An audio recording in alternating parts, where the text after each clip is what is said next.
And once again, you are with us at CNBC Africa. I'm Zanella Morrison, and we are leaning today into the SEZs. We're looking at their role in creating growth and global connectivity. So this conversation is one that's going to delve deep into how G20 and B20 have shaped some of the policies, our thinking behind the partnerships with organizations like DP World, and how we're bringing it to the fore that Africa should increase its ability to trade within itself and grow the GDP of not only South Africa, but every single continent, as we now understand the importance of trade within the continent. And this is what CNBC Africa brings you today.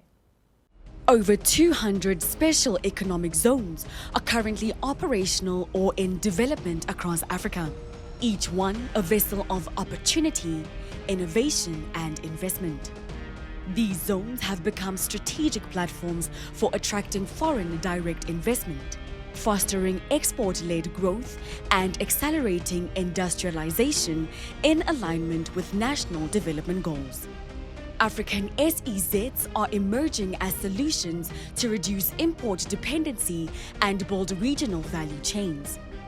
They enable localized production, harmonized standards, and seamless logistics. The AFCFTA, now fully in implementation, aims to increase intra-African trade by 52% by 2035.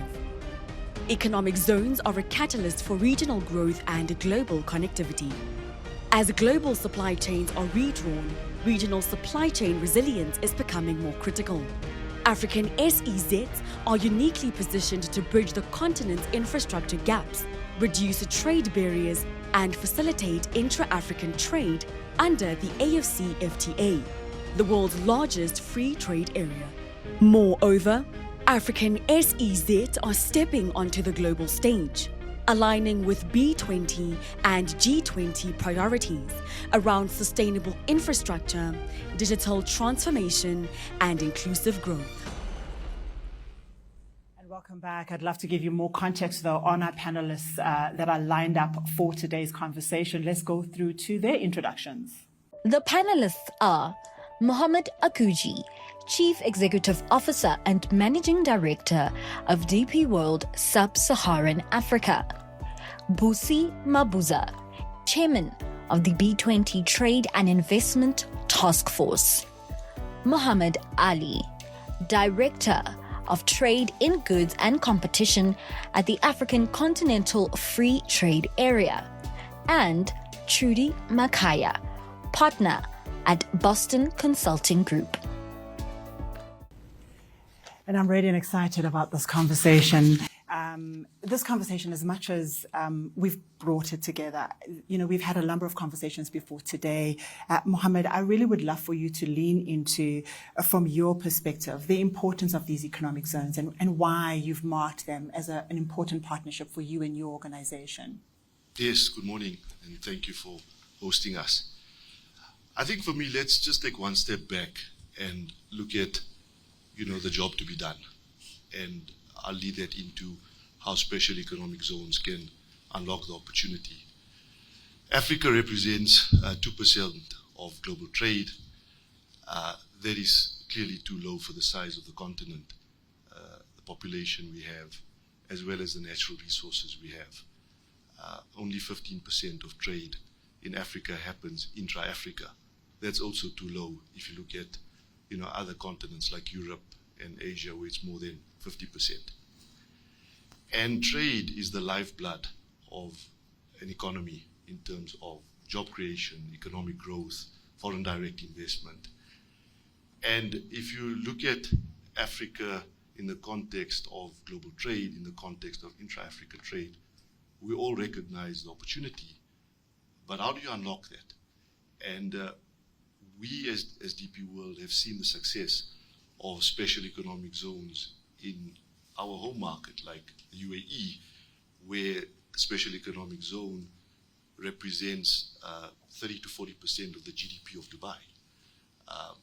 74% of the foreign direct investment that comes into Dubai for manufacturing and certain industries comes through their channel. It employs over 160,000 people. $200 billion of trade goes through that infrastructure. And our vision and mission is to replicate that on the African continent, because if we can do it in the UAE, we can do it in Latin America, we can do it in the subcontinent, with the resources we have and the goods we have to trade with the rest of the world, these special economic zones can be the hubs that is a catalyst for enabling trade. So, if you look at the continent, we have commodities, we've got agriculture, we've got the people, but most of Africa's exports, unfortunately, happen with raw materials. We don't do any value-added services, beneficiation, and a lot of our products end up in other continents where those activities happen. Now, why must that happen there? Let's do it in Africa. So these special economic zones are more than just enablers of trade. They are also enablers for job creation, enablers for economic growth, enablers to create manufacturing sectors. So if you look at Dubai, through the SEZ, we've created so many different industries, within that. So like the healthcare industry is a massive vertical within JAVSA. Electronics is a massive vertical. And we are blessed in Africa. We can create, a similar platform here. So we believe in Africa. We are investing heavily. We've invested about $3 billion in port and logistics infrastructure over the last 3-4 years. And we have another $3 billion of investment into port logistics infrastructure as well as special economic zones. And I think that's a great way to frame exactly that conversion, that transformation that the economic zones enables for the whole country. Thank you so much, Mohammed. Memabuza, how does then the B20 conversations help to shape the policies that will make this something that everybody is focused on doing? Is there a link between enabling the economic zones and then what we are recommending is so important from a policy perspective for the continent? The membership, though, was very engaged in the conversation, and I was quite delighted that our counterparts who are going to be taking over at the end of this year from the US were also very vocal and very supportive. 3 recommendations that have come up because they are relevant for this conversation. First of all, we're calling for the stabilization of trade globally and reforms of the World Trade configuration and infrastructure, especially focusing on the World Trade Organization. We are calling for a new trade and investment deal for the African continent, which excites me to no end because, yes, Mohammed, we're talking about 2 to 3% of global trade coming from this continent, but we're a continent of 18% of the world's population. By 2050, 50% of the world's youth will be living in this continent. So the future of trade and investment, the opportunity is here, the opportunity to drive future global growth. Finally, of course, we can't talk about trade and not recognize the fact that trade has an impact on climate change. And it's therefore, is this for me or for Trudy? Oh, okay, you couldn't hear me despite my loud voice. Thank you. And we can't not recognize the fact that trade has impact on climate change. And we're therefore calling on the G20 nations to ensure that there are interoperable systems that seek to mitigate climate change without locking the rest, especially the developing economies, out of the game. Sure, thank you so much. And we hear those recommendations, and I think a job well done to everybody who participated in the B20. For me, we were worried about, are we going to hear depth and substance, and I believe we have. But Trudy, I think then comes the question around how are some of these solutions shaped and designed so that they are tangible and they make sense and they land and they can be done. From your perspective, I'm thinking that you might need to already start solutioning. Absolutely. I mean, I think we got clear marching orders from the B20 leadership that we need to have recommendations that are going to translate into action, particularly going forward, even after we hand over the B20 and the G20, we should see tangible impact on the continent. I think Chair Busi on the task force was also very strong in making sure that we have clear KPIs for all of the recommendations that we have. So I think from that perspective, the ecosystem is primed towards action. I mean, if I just step back, I come from this, let's say, from a triple lens. As a B20 knowledge partner, we've crafted these recommendations. As BCG, we've also worked extensively on special economic zones globally in terms of really helping countries to craft these.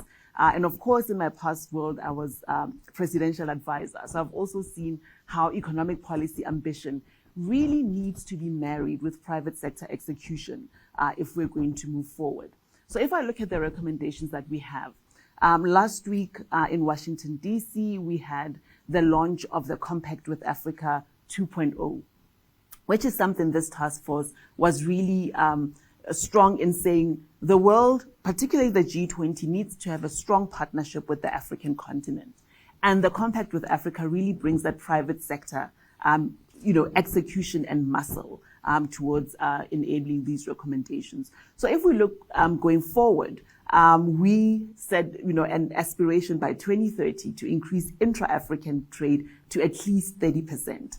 We also have an aspiration to increase not only the role of African exporters in the global economy, but increasing their competitiveness in value-added manufacturing and not just raw commodities. So if you look at the action items that we've put forward, we've argued that the adjustment fund that is championed by the AFCFTA to advance integration should be supported with greater funding to ensure that countries are supported in that. We also have a raft of action items in terms of increasing the capacity of African exporters to be more, to be able to meet the technical requirements, but also to have market access to the rest of the world. So we have actions that play on both sides. A, deepening trade in the continent, but also ensuring that our exporters are competitive in the rest of the world. And that's the vision we'll be pushing going forward. And it sounds like a lot. Like we are reshifting the system to work and to benefit Africa, quite deeply. I've got online joining us Muhammad Ali, and he's coming from the African Continental Free Trade area. You are top of the conversation. There is not a conversation where we do not bring up the element of this, the trade agreement. Are you starting to see it being influenced or starting to see policies land and being actionable on the ground? What are we now, a few years later, Mohammed? Thank you for this question, and thanks for having me, and greetings from Accra. In fact, we have seen, or we are seeing, the change happening on the ground. We have seen a journey that we started maybe since the year 2022 by launching the first trade, where at that time, we recorded only 14 trade happening among the pilot countries. Now we are speaking about shipments for 2024 alone, that is more than 8,500 shipment, and that number is a significant increase while we are in the journey of implementing the CFTA, and that number is not maybe inclusive for other trades that is happening on a regional level. So we have seen a very significant shift in terms of numbers, interest from private sector, and policies from government. Every week now, or every other week, we have seen many governments start to adopt their national policies around the AFCFTA. Maybe they include or the level of demand from the private sector on activities related to the AFCFTA significantly increasing. So we have seen a shift toward maybe realizing the potential of the AFCFTA, especially taking into consideration the current geopolitical maybe circumstances and some maybe what I can say the disturbance in the international trade scene. I think more and more governments start to realize that the potential of the biggest trade agreement in the world, such as the AFCFTA, and what kind of policies they need to maybe adopt and how they can align themselves to maximize the benefits of the AFCFTA. On that topic, I think one of the key elements or the key policy tool that the government has alluded to, or specifically our ministers of trade, it was a milestone when they adopted what we call a special economic zone regulation, where they set it clearly and they sent out a very clear message that the products of special economic zones will benefit from the AFCFTA, subject to maybe them meeting a threshold of a significant transformation, which is the rules of origin of the AFCFTA, which by itself maybe it sends a signal that Africa is open for business. SEZ model is the way to go. And in fact, in all our engagement with the different countries, the model that we recommend is adopting the special economic zone. Increasing trade in terms of absolute number is obviously the goal and the dream of everyone, but you will not be able to increase that number unless you are trading in a significant or in a meaningful trade, or trading in manufactured good or value-added good. And I think the way to achieve that is the special economic zone. Thank you. Thank you so much. Thank you so much for leaning into that. And I think I want to come back to talking about this big goal that's set ahead for us. And there are some elements that need to be infiltrated and changed. One of those is infrastructure. The other one is probably value chain. The other one is just the ecosystem that enable trade. Mohammed, I don't know which one you want to, besides infrastructure as well, adding into that. What is the role of organizations like yourself when having an eye on contributing to the continent? Yeah, look, I think our role is to partner with stakeholders in countries to enable, trade. And a big part of what we do to unlock some of the challenges is to remove the complexity that we heard earlier on. For these special economic zones to work, for example, you need a conducive environment. You need a regulatory framework that encourages companies to wanting to set up in a special economic zone.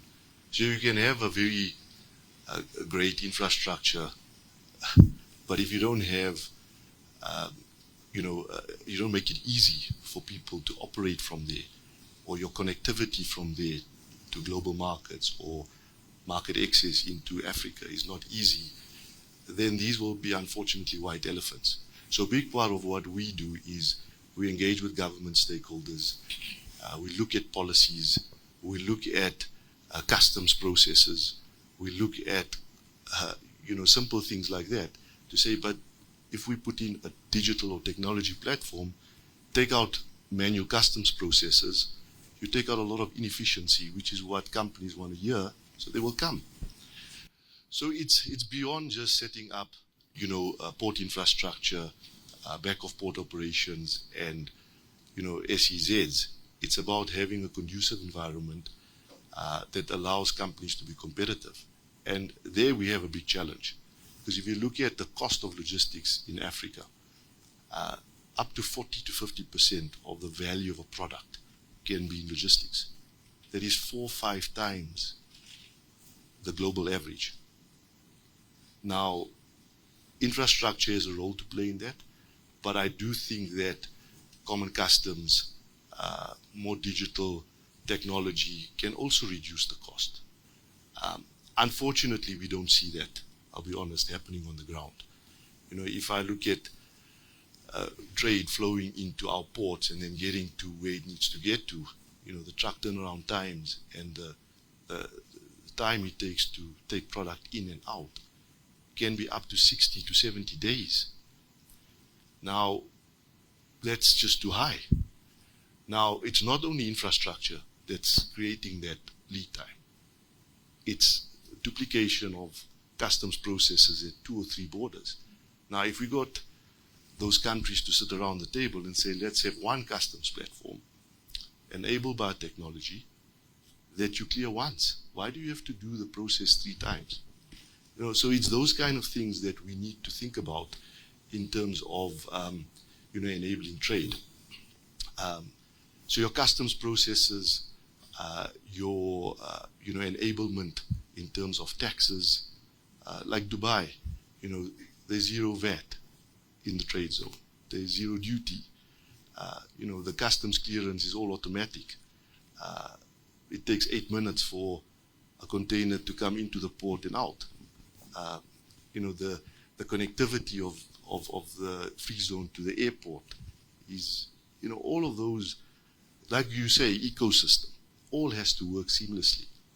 And I think our challenge in Africa is because, you know, Africa is made up of 50 plus countries. To get everybody, you know, on the same page can sometimes be a challenge. But that's part of what we do as DP World, because we, as a, you know, as a company involved in this, we help, you know, governments through thinking through that, beyond just investing billions of dollars. Because we know if you invest those billions of dollars and you don't have an enabling environment, you know, you will not get your return on capital. And you're solving for yourself, but then you're solving for the environment and you're solving Correct. for the ecosystem. Because if you succeed, the whole industry succeeds. And the thing is, it's a win-win. Exactly. Right? Because you talk about inclusive growth. Inclusive growth means you got to involve the local communities, you got to involve the local economy. And through trade in special economic zones, it's your best way to create, you know, a more inclusive, you know, environment. So if you look at, we've done a social economic impact study in terms of the impact a company like ours has on the economy. And if you just take Nigeria and South Africa, which are two of our largest markets on the continent, we contribute in excess of $16 billion in terms of economic value created. You know, so yes, you look at our revenue and you look at the volume of product that we move into and out of these markets, but if you actually look at it in terms of the social impact a company like DP World has in terms of trade enablement, infrastructure, job creation, it's far more beyond just you know, moving boxes. Yeah, and I think that the experience of you being part of B20 and your voice and your thinking must have been sharpened through that process. And Ms. Mabuza, I wanted to ask, there were so many other people like Mohammed part of the B20 conversations. Is there a spirit of alignment when it comes to what's required, especially this conversation around the calibration of the ecosystem? There is amazing alignment across the G20 nations. And I was delighted to see that our counterparts from so many other countries in the rest of the African continent also are in full support. If I may just come to Mohammed's enabling environment comment. So while we, if I may look at South Africa, don't have the benefit of the 0 VAT and 0 duty, which would be fabulous, I would like to see entities such as Invest South Africa stationed at the special economic zones in order to support the businesses that are coming in. The barriers for micro, small, medium enterprises are much, much higher. They include issues such as access to information, access to infrastructure.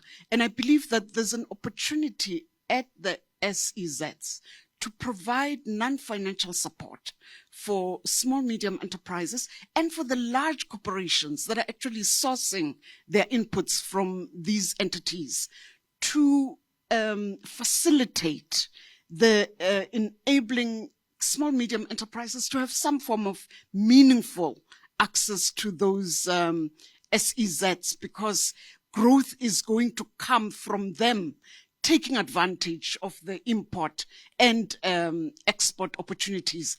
And the reason I'm touching on this, Zanele, is because there was a request from our task force that we, especially as we have these trade and investment conversations, especially focus on small, medium enterprises, noting that the majority of employers in the African continent are these entities. Absolutely.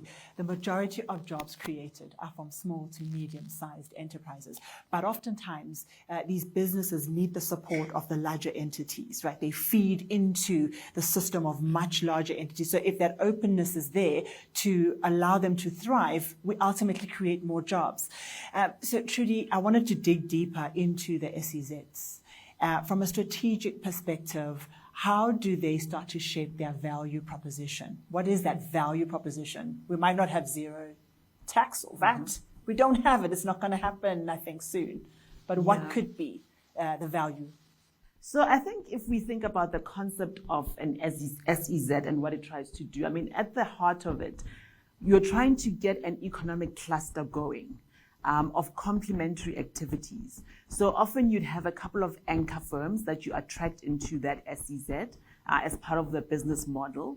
And these anchor firms are the ones that drive the production. Sometimes you can have the SEZ having a theme, a common theme, say, pharmaceuticals, or you have manufacturing, critical minerals processing is coming up as an interesting theme. So then you build the value proposition around that theme. Then you ask yourself, what do these anchor firms need to be able to reach certain production targets? So some of it will touch on infrastructure, particularly bulk infrastructure that enables them to set up.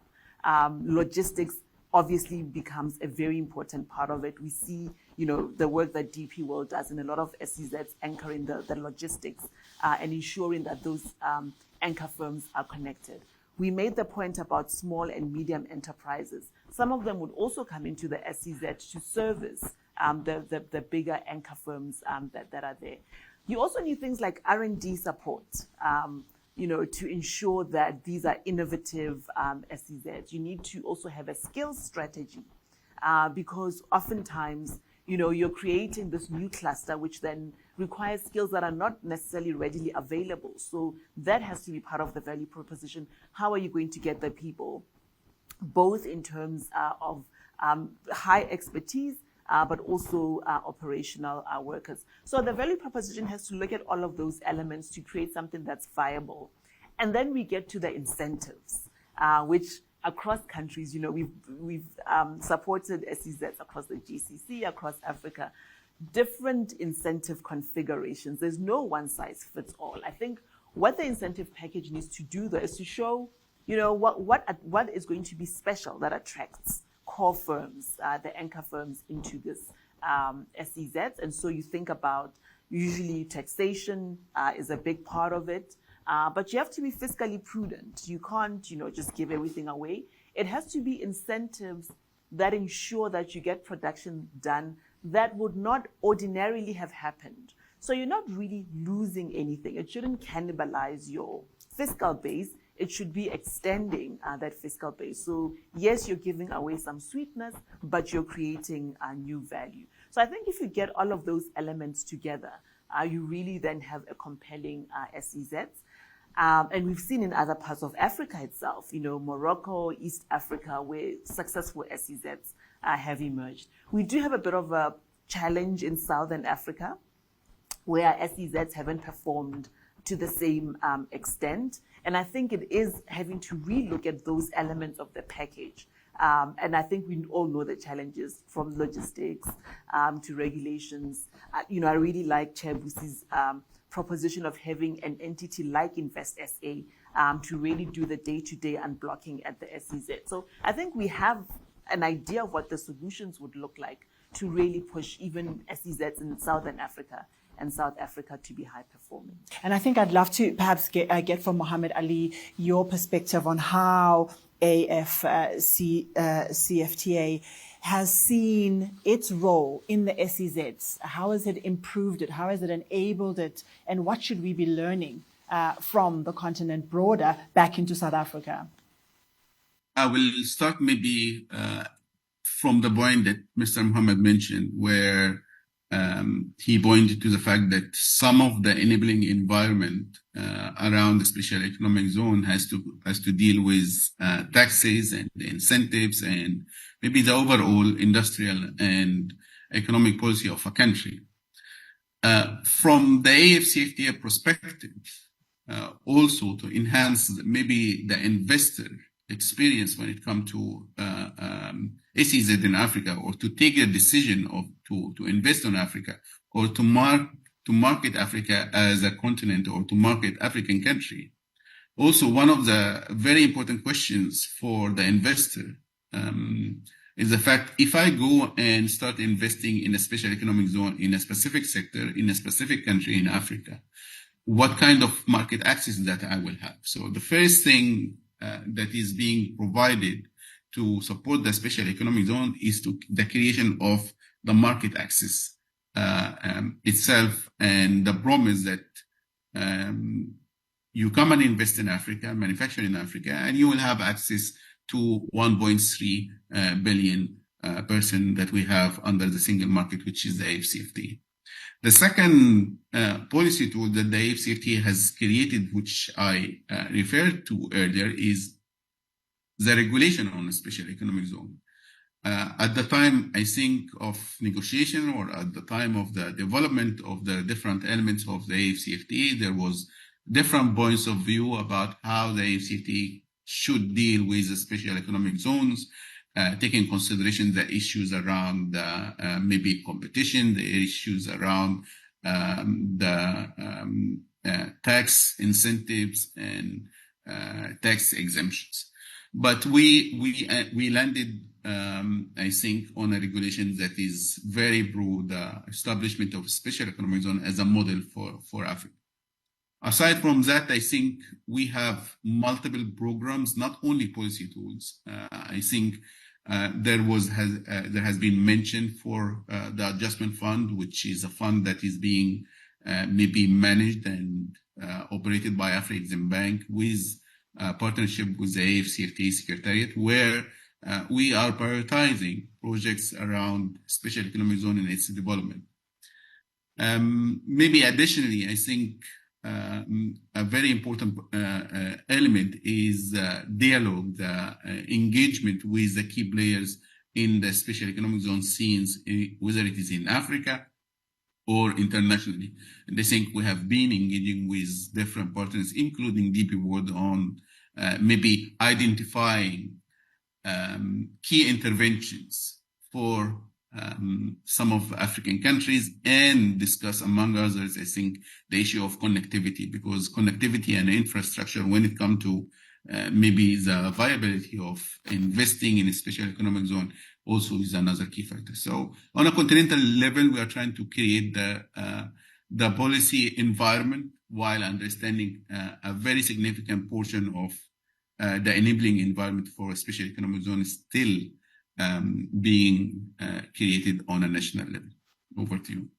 Thank you so much, Mohammed Ali. And I think it's such a complex environment we're operating in, and really seeing the policy perspectives being taken care of is critical. But you run a business, and you know this is a long race for you, I'm sure. But perhaps one of the things that I want you to lean on before we say goodbye to our audience is, what are the success factors? Because you've got to be rating performance as you go.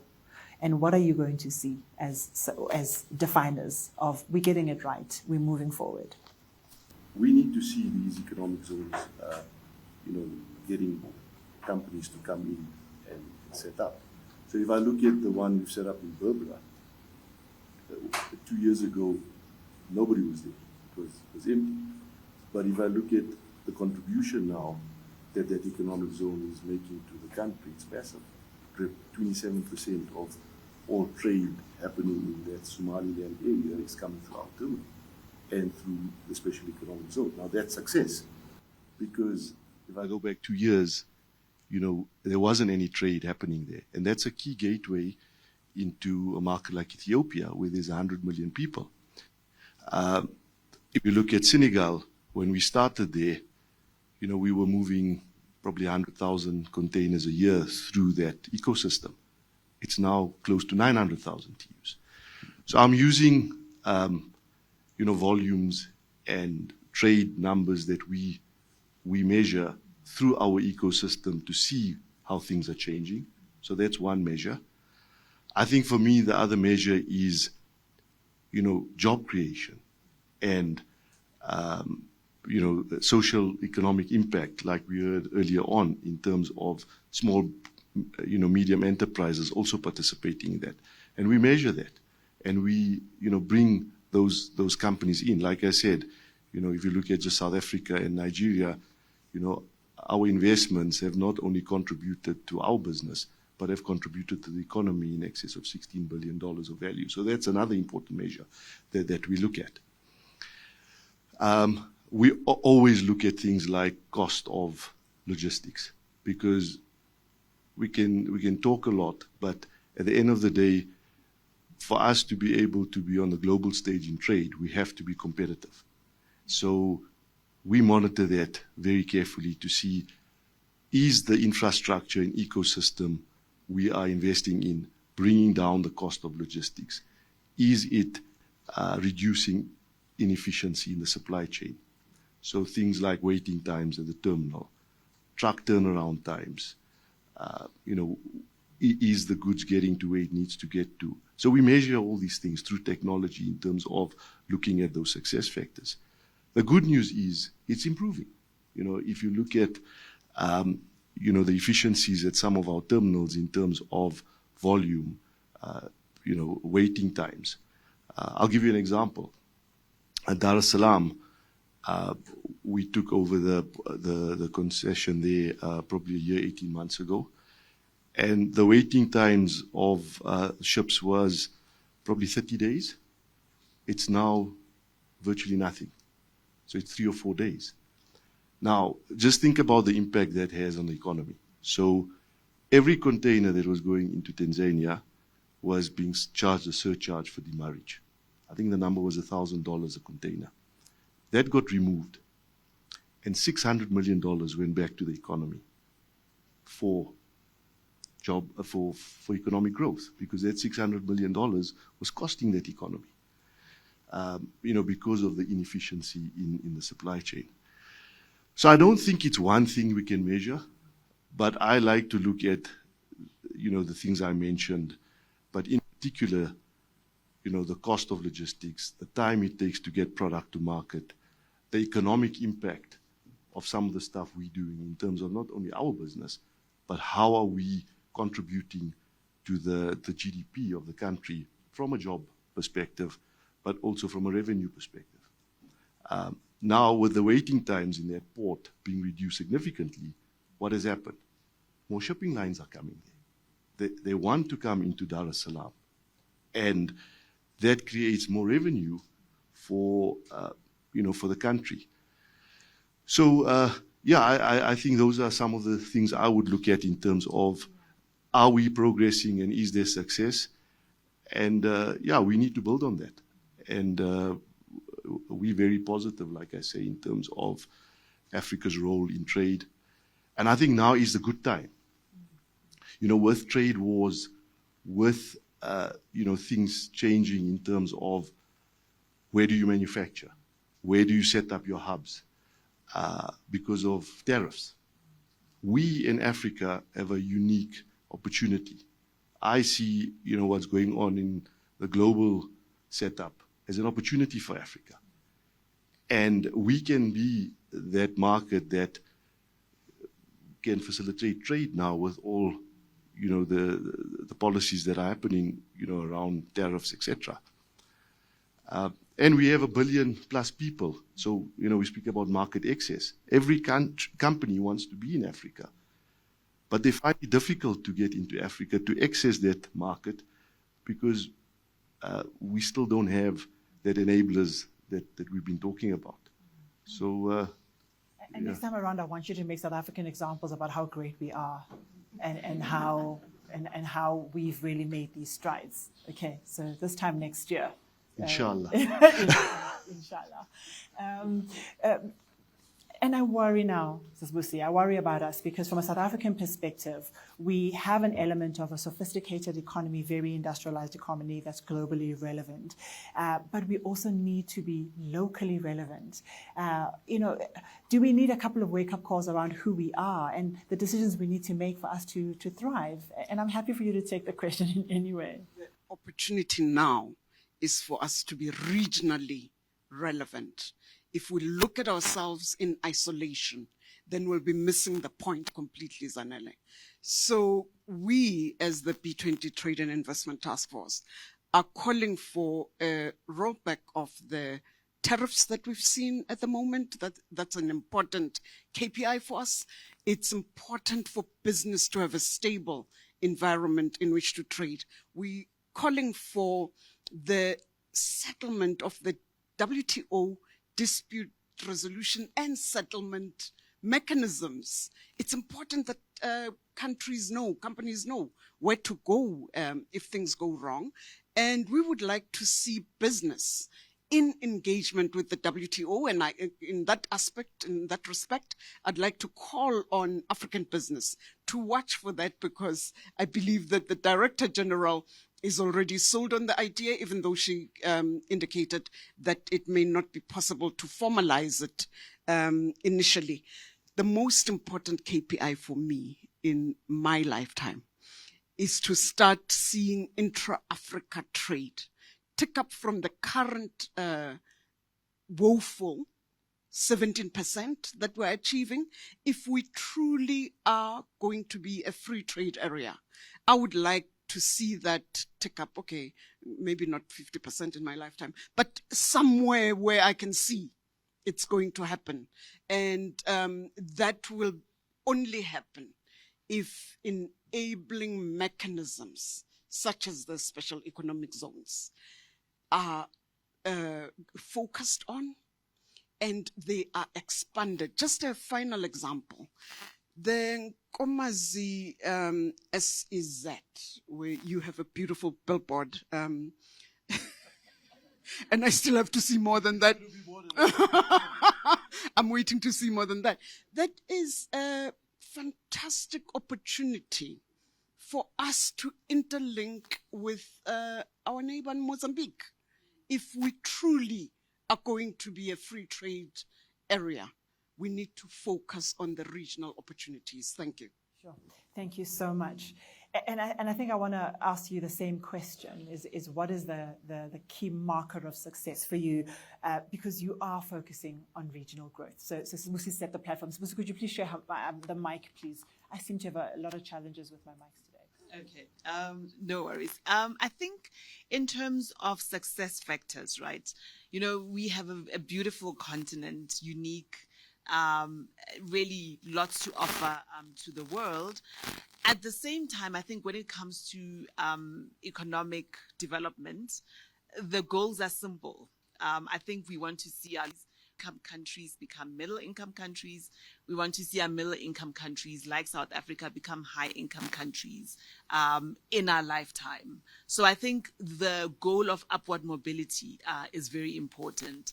If we look at some of the KPIs we've put forward, I've alluded to some earlier, 30% intra-Africa trade by 2030, increasing value of value-added manufactured products to at least 5% by 2030. Also increasing the level of foreign direct investment. We're sitting at about $50 billion into the continent at the moment. We can double that by 2030. Having said that, we're also sitting on significant savings and domestic resources on the African continent. I think that there's been estimates of about $4 trillion of African pension funds and investable assets that at the moment tend to be invested in fairly low yield deposits and bonds and need to really go into the productive economy. So I think the agenda is really clear. We need to take these resources and make sure that they translate into these metrics that I've outlined in terms of really increasing the presence of African productive capacity in a way that increases the development status of our economies. I think just to conclude on the point that was made earlier, that we are a growing continent in terms of population. Young people, one out of two young people will be coming from the African continent. So in all of this, it really has to boil down to job creation. Because we've seen the experience of the past 30 years on the African continent, that even in periods where there has been economic growth, relative to other parts of the world, that economic growth doesn't always translate into a commensurate degree of job creation. And so we need to also see that each percentage point of GDP that we're creating on the continent translates into jobs, translates into poverty reduction. So I think just if we have to really double down on anything, it really has to be the rate of job creation in our economies. And that's the marker, ultimately, I think, for all of us, is job creation. It's the marker for all of us. But Muhammad Ali, and I'm sort of tempted to ask you two questions. One is around goods and competition, and how important it is, or how do you nurture the competitive aspect so that we are not, building singular lanes, but we're creating the competition that can create more jobs, more opportunities. And how are you tracking that? How are you seeing your markers of us moving forward within the agreement? Oh, thank you. I think for a continental project such as the AFCFTA, it is important for us to make sure that the agreement or the single market that we are creating, or that free trade area, is working for everyone. And for that to happen, I think we have to make sure that whatever market that we are creating is working for everyone. I will maybe take advantage that maybe I'm speaking to mostly Southern African audiences, and obviously we are speaking to whole Africa, but I think for the purpose of this call, I want to announce maybe that, as expected, the two countries that is benefiting from the AFCFTA the most currently, in terms of number of trade, are South Africa and Egypt. While that is a very welcoming development in terms of maybe we are seeing traction, and this trade or this bilateral trade or this maybe bilateral trade routes between these two countries will have a very positive spillover effect on maybe other economies. But we want to make sure that the agreement is working for everyone. And that's why us as a AFCFTA Secretary focusing on a special economic zone in terms of partnership with different partners and engaging with the government, maybe, and assisting and helping them in designing some policies around special economy is very, very crucial. I want to give example, for the automotive industry. Very few countries in Africa, they have the capability of manufacturing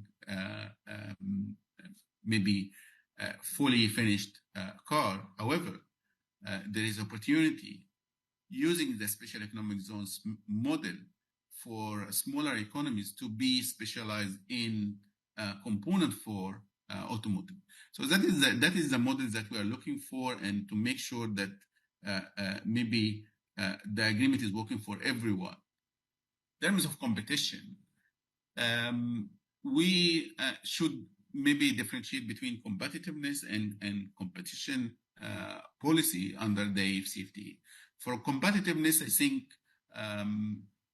with initiatives such as the special economic zones, initiatives around value chain development and value chain creation, I think we are working in a very good pace when it comes to maybe helping smaller economies to find their comparative advantage.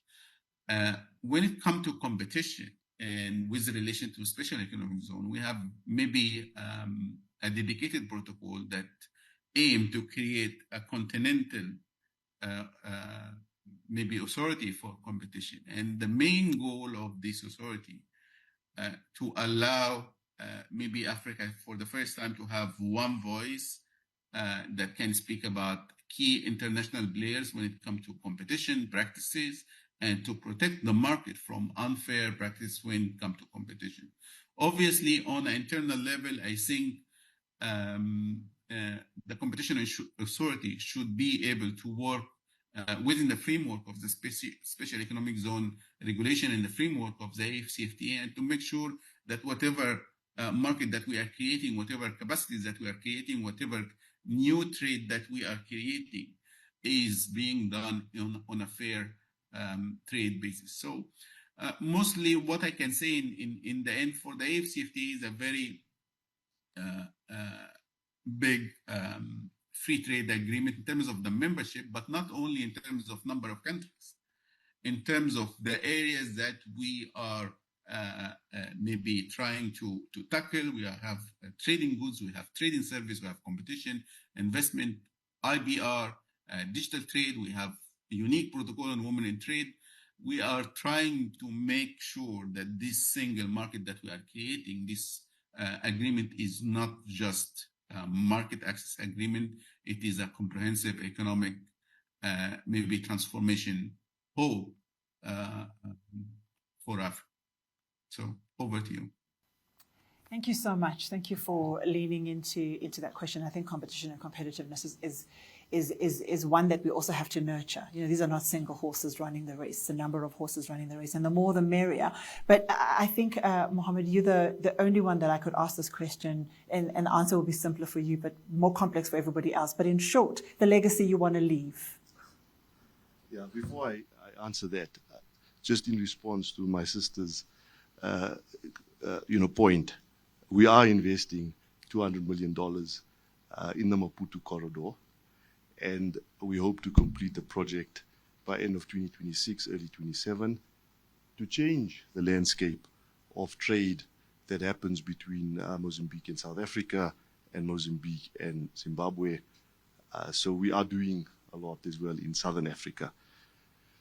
Just an interesting point, and as an African, I'm proud with this.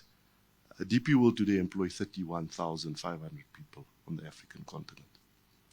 Our global employee base is 115,000. We employ more Africans than any other continent. So in terms of job creation, in terms of making sure we are a local company, yes, we are owned by a UAE shareholder, but we are very much a big contributor to the local economies that we operate in, to the point where we employ, over 30,000 people in our business. So we don't bring in, only expats. We look at how we can employ local people. So coming to your question in terms of legacy, it's something that I talk often to my team about. And I say often to them, we have a once-in-a-lifetime opportunity as a management team to build a logistics, port, infrastructure powerhouse in Africa. There isn't, a African champion in terms of ports, logistics, distribution, market access. There are great companies like, global companies that operate globally. But if you look at in Africa, our legacy is we want to leave behind, a local African champion in terms of being the leading ports, logistics, market access business on the continent that is backed by local employment, and that's a legacy we want to leave behind. And I think that's the tagline we want to see now when we see the DP World sign at the SEZ offices. We say, once in a lifetime opportunity to change the world. I want to say a quick goodbye to my audience that's live. We're going to continue the conversation here and delve even deeper into perhaps our audience's thinking around the special economic zones and then being a catalyst for growth and global connectivity. Take care. I'll catch you next time.